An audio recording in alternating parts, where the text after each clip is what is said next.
Your voice, your opinion, your community. Fact TV, free speech, protected.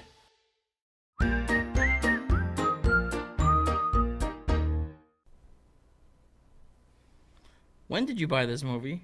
Like, within days of having watched the first one. When did we finally watch this movie? Last week. Why did we wait so long?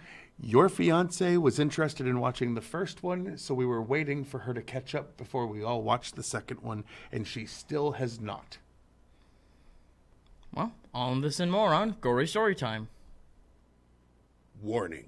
Gory Storytime is a horror movie review show by a son and his dad who thought that letting his 5-year-old watch scary movies was acceptable. If you are offended by horror or talk about blood and gore by a child, or if you don't want horror movies from the 60s through today spoiled, then there is a remote stuck in your couch cushion next to potato chip crumbs. Use it. And of course, parental discretion is advised. Why? You didn't use any. Shut up and start the show.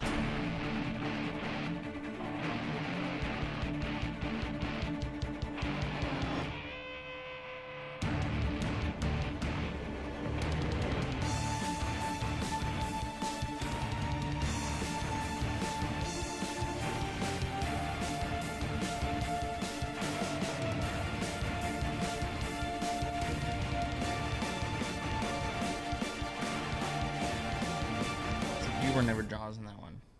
Welcome to Gory Storytime. I'm your host, Jason. I'm his co-host and his father, Craig, and as you can see, we're finishing up our series on Four sequels. sequels that we've owned for a while and put off. Yeah. A while back, we did 4 movies that we just took forever to watch. This is a sequel to that. Because it's sequels to those. No, it's not sequels to those. Sequels to those, but we got The Collection, a sequel to The Collector. For those who remember, there's a guy whom likes to booby trap people's own homes against them, or booby trap places against people, right. Very similar to like a Saw type setup, very gory and bloody. Only this guy doesn't want you to get out. Yeah, this guy did this into someone's house, like someone's own house in the first one, and this is at a like underground dance party that takes place in a like abandoned building. Yeah. Basically. And he just starts killing people, and if you remember the end of the first one, the guy that escaped then gets kidnapped by this guy, and he continues to be the person that's trying to lead his people out. Yes. Until he gets out, and then people drag him back in. They do keep pulling him back in, don't they? And I was so mad about that, but we'll get into that later. So that's basically the premise. This guy that sets booby traps to kill people is doing it again on a bigger scale. And the guy who broke into that house in the first one is doing it again to try on a bigger scale. Get this guy. That's about all I have to tell you about the basic plot without spoiling much. So why don't we throw it to the trailer so you can see what we're talking about. Trailer.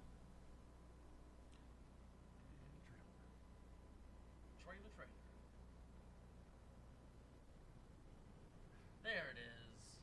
I know I sent it to him. Where is this place, anyway? It's right up here.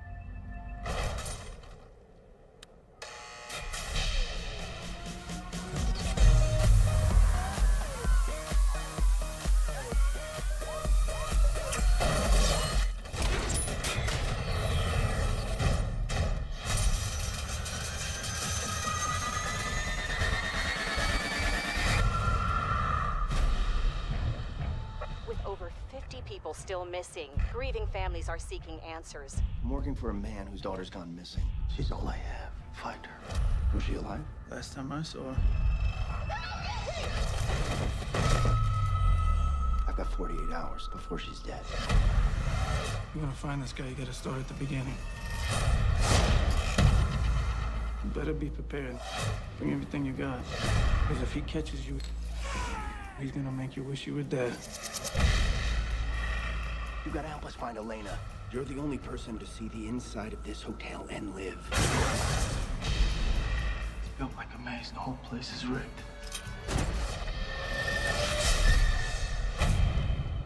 He's picking us off. One by one.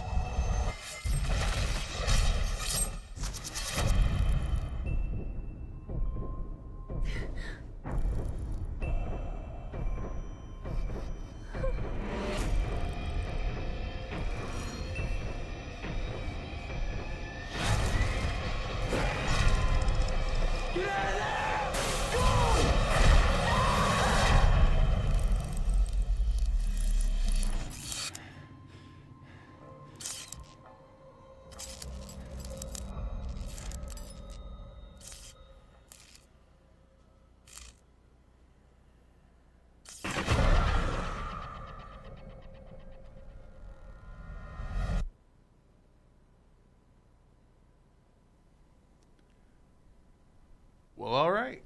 Did not give as much away as I had worried. But I know gave I enough had never to seen that. the trailer. Yeah, we 'cause- didn't bother. We just knew that we wanted to see the sequel. Yeah. Let's see. Give me that.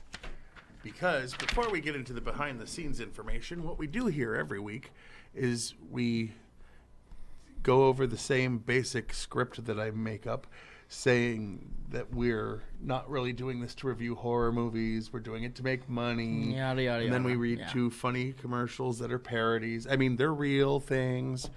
They actually exist. No. This week are commercials that are actual products you can buy or things you can do that we're advertising are, let's see. Gory Storytime is brought to you by the documentary Connor the Collector. It tells the story of Connor Sewer, the man who's got the largest collection of collections. He collects baseball cards, Star Wars action figures, Garbage Pail Kids, autographed photos, music, DVDs, books, stamps, and hundreds more. So if you miss hoarders, check out Connor the Collector, the man of 1,000 collections. Uh-huh. Excuse me. And by the Book Underground Club DJ Services. Oh, no, the book was wrong. Okay. The Underground Club DJ Services. Do you need a DJ for a pop-up dance club? Someone who will ignore whatever is happening around them while they spin the music? Then Underground Club DJ Services is for you. Our DJs have ignored wild adults-only parties, vampire attacks, booby-trapped death rooms, and more. Underground Club DJ Services, because even your sketchy ventures need a soundtrack. There we go. All right. You know, I didn't even think about the fact that there was still music playing. Anyway, so let's get into the behind-the-scenes information, or as he likes to call it, the meat and beef. Or as I like to call it, the meat and the beef of the show. Yes, because meat and potatoes is too starchy. And potatoes are bad for you. You want to go first? Sure. The Hotel Argento, where the collector has his victims, is a nod to the cult Italian horror director Dario Argento. All right. The mannequins are a nod to the film Maniac, which is unfortunate because that movie is awful. Go back and look at our 200th episode, and you will see a perfect cut of that movie. It was edited to make it better, which is something that Fact TV has a series that Alex does, Alex of Fact TV. So we partnered with him, and we had him edit it down to just the best parts, took out the slow parts, the boring parts, made it so it rearranged scenes so it put it in an order that made the most sense. Yeah. And we have what I think is the definitive version on our 200th episode special. So go on YouTube and check that out. But anyway. A sequel titled The Collected was announced to be in development in May of 2019. In October that year, production was mysteriously halted after only 8 days of shoot and never progressed. As a result, several props from the set were stolen. In 2021, screenwriters Marcus Dunstan and Patrick Melton confirmed that a sequel will not be happening due to creative disinterest between them and the producers. But there's more about that coming later. When Brian is running from the the Thresher-like machine, he runs between Josh and a blonde Josh is kissing. This is the same blonde Brian was kissing when Elena spotted him, credited as actress Heather Moat.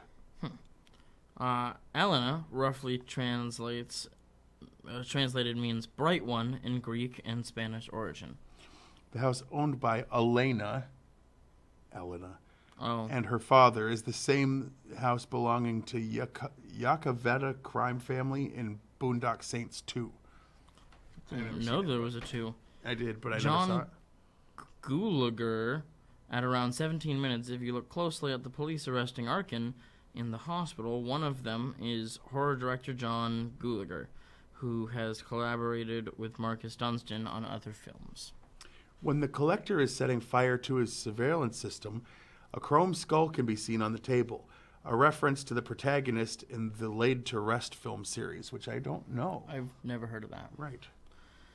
When Arkin escapes the party by jumping through a window, and he is barefoot and bloody. However, while falling from the window, landing on the car, and walking down the street, he's wearing blue shoes. Soon after, at the hospital, he's barefoot again.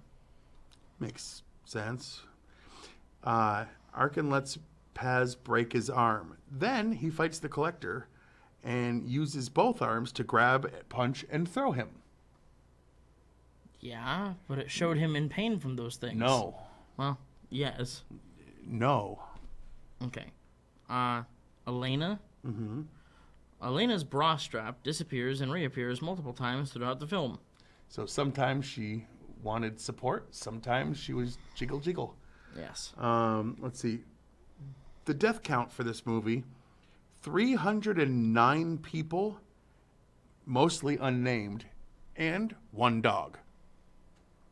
309 people. Blood was everywhere in this movie. Oh, yeah, this movie was bonkers. Yep. When Arkin breaks through the window to escape the collector at the club, he lands on a parked car. The windows of the car blow out before he makes contact with the roof. When the collector's dog attacks Arkin and the others, the tattoo on Arkin's right shoulder is missing when he's bitten. Oh. Abby locks herself and the others in a room and with a lock on the door. But when the collector appears, the lock has disappeared from the door. The door Abby uses... Why are you skipping to the next fact? The door Abby uses to lock everyone in the room is different from the door the collector later opens.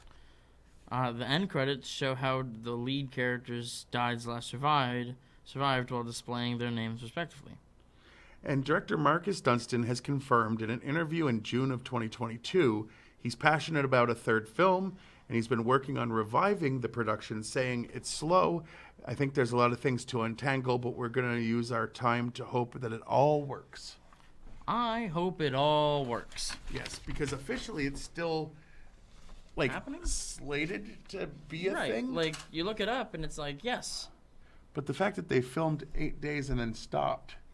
For a horror movie, 8 days is probably half the production time. So I wonder. Yeah. I mean, yikes. Because it doesn't take very long. They try to do it once it's done. A couple weeks, like boom, boom, boom. Yeah. They try. Well, Rotten Tomatoes exists. Rotten Tomatoes does exist, and sometimes I'm disappointed with the people who use it. Yes. Critics and people alike. Yes. Critics, what they do is they give positive and negative reviews. All Rotten Tomatoes does is just takes the total of views, collect them, or the total of reviews, and then says what % were positive. Yeah. And then they tell you the percentage. That's Yes. all it is. It's not that they're saying this movie is this out of 100. They're not. No. They're saying when you average everyone together, that's what they said. And this week, the critics had it at 35%. Which is kind of low for a good movie. Very low. And usually the people have a different take when it comes to horror or comedy. Well, they did have a different take. They were up all the way to 49%, because 51% of the people who reviewed it obviously saw the first, either didn't see the first one and didn't know it was coming, or didn't know that sequels always get bloodier in horror movies. Like the kill count has to go up. Like No one watched Yeah, I just Nightmare on don't Elm get Street it. 2 and said, but more people died. Boo. More people did die. No, my boo was the altered timeline thing. But Altered timeline for Nightmare 2? yeah, Yeah, well, we figured out a way that Nightmare 2 makes perfect sense as one right. as 5. Yeah, if you move them all down, if you go from 1, 3, 4, 5, then 2, then 6, 6 makes more sense even. Yeah, But but this is not our review of this that. is not the Nightmare on Elm Street series. No. We got to figure out if we've missed any of those so we can review them, though. I don't know if we have. I don't know. Anyway, we'll have to look back. I mean, we've been doing it for a decade. Years, almost 10. Decade. Yeah. Anyway, all right. The people have it at 49% is what I said, right? Yes. So We don't agree with those numbers. we don't, because we liked the first one, and this was just more. Of the first one. Yeah, like It was just more. it's expanded, it's bloodier, like the traps were killing more people at once, but like they had to up the ante. It's a sequel, But it's also not incredibly long. So right? they were able to do it and not feel like it was just dragging. True. All right, so let's see. Since we Favorite liked and least this, favorite, right? since we liked this, yeah. What was your least favorite part? Okay. My least favorite part is probably, and I'm spoiling this movie for you, but right at the end, he like throws him onto a pile of like sharp stuff and He bones. throws him. Arkin, I think is his name, throws the bad guy onto a pile of dead people and like broken glass and stuff, and then lights him on fire, and then abandons him in the building. And Then we see moments proof later, that he's not dead. this mere human being We don't has know that yet. teleported It from still the hasn't basement. revealed him. It's teleported him from the basement to gone, and his stuff is left behind outside. But he would know all the ways Yeah, in and out of that that's stupid. building that he set up. Okay, but that's Anyway, no, just don't kill him if you want him back. sure.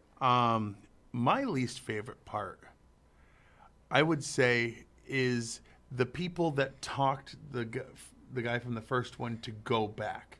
Yeah, Because he escaped at the beginning of this movie. That's not a spoiler. And then, like, he's going to, like, meetings for people that have had some serious trauma. And then some other people were like, hey, you want to go back and help fight us, him with us? help us get people that he's kidnapped. And he's like, they're probably dead. And they're like, help us anyway. And then they force him against his will once they get there to act. He's like, I'm not going in. They're like, that's fine. And then they get there and they're like, you're going in. I hated those people. Those Yeah. people were dinks. I didn't. Yeah, you're not supposed to be a fan of these people, and correctly, I don't believe that either of us were. You know what a dink is, right? Dual income, no kids. It's a couple that like can afford to go do a bunch of stuff because they don't Nice. have children to waste their money on. They're dinks. So you ain't one. Nope. I'm a lot of things, but I'm not a dink. The irony in this. So, What was on your a s- favorite? Oh yes, that instead. Okay, so right at the beginning, the thing that kills most of the people in the kill count, I mean, it killed a lot. like at least 200, Well, 250. anyway, It shows it a little bit in the trailer. This thing comes down above the people at the party, starts spinning really fast, like a giant lawnmower blade. and it just plows right through these people. Oh yeah. Zzz, it was awesome. Just blood everywhere, except for on my face. Like, it was everywhere else. All right. I mean, that was a pretty cool scene. Mine would also be bloody. The cage that started, like, the ceiling of the cage started, like, squishing the people that Yeah. were in it. These bars came up and just caught a That bunch was, like, of people. right around the same time as mine, so... And, man, like, the traps are inventive, and they definitely are meant to kill That was another multitudes of 15 or so Yeah. people, like... I liked that. Like, it's hard to pick just one trap that I like the most. I mean, there's a lot of scenes that give you that visceral, like, oh, that hurts. I like that they skip the maybe he's a good guy because Jigsaw lets the people get away. Yeah, nope. Not this guy. Nope, this guy just wants He just to wants blood. end folk. All right. But he's not racist. Now, on a scale of, what does that have to do with anything? He indiscriminately kills everybody. Sure. Yeah. What a good guy. Yeah. On a scale of 1 to 10, I'm giving this a 8.5. I'm going to give it a 7.5. It's not quite as good as the first one, but a 7.5 is a solid movie we're going to watch more than Been a once. 35 or a 49. Yeah. I'm saying 75. And like a 75, I would have been happy on a test in high school. Yeah. But then Well- again, I had low expectations in high school. Back in high school, I would have been happy to get a 65. Yeah. Well. All right. So, is there anything else you want to say about this before we? 8.5, 7.5. Both movies are streaming on various platforms. Yeah. Go watch them. Definitely. Go watch both of them. Watch them in order because there is a continuity. storyline. There's a story. Exactly. There is a continuity, but anything else you can think of? No, just watch it. Just watch like he this says movie. every week. Like I say it every week. And then I guess we just have Eamon stuff on who's the here today, sides. put the stuff up on the side. Yeah. Stuff. Oh my goodness. First try. All right. So you can watch this show on Fact TV channel 1082 Thursdays at 8:30 p.m. and Fridays at 7 p.m. You can like us on Facebook, and when I say us, I mean you can like Gory Storytime. Over 1,000 people have, and you can like Fact TV, which you also should do. You get live streams. They've got more than us, so you know. Yes. Thanks anyway. You can go to fact8.com, watch a bunch of the back episodes of this, as well as thousands of hours of entertainment. Absolutely. I mean, and only hundreds of it are us. Right. But there's hundreds of hours of stuff that we've done. Multiple. What else was I going to say? Follow us on the Twitter. I am at Craig Jakes, all one word, all lowercase. And I am at Jiggly Firmbrain. I only tweet things that he says that I find funny, that I've got a list of things. Yeah, he's got a list of like building up. 10 things that he's needed to tweet, and he just won't do it. He used to be a lazy. lot better. I'm lazy. Instead, he's like, I don't have my phone on me. And I'm like, then what are you on? By the way, I don't have that phone on me. See? All right. And check out my YouTube page. Just go to YouTube, type in Gory Storytime, and 2 pages will show up, 2 channels, Fact TV and mine. Like and subscribe to them both. Hit the notification bell, subscribe, all that good stuff. Ding, ding, ding. Give likes to episodes, comment. Like, we love when people comment. Go I've back got to a the couple of beginning friends of the that do. channel and just watch every single episode we've got posted. And then do it again.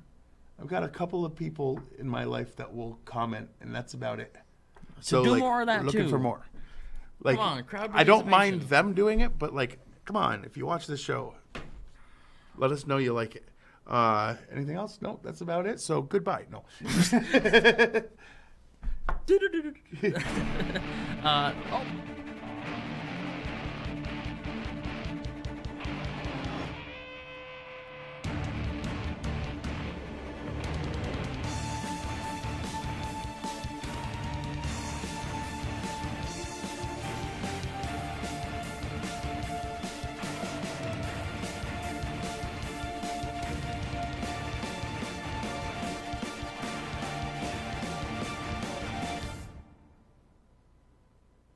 And because we forgot before that happened, good.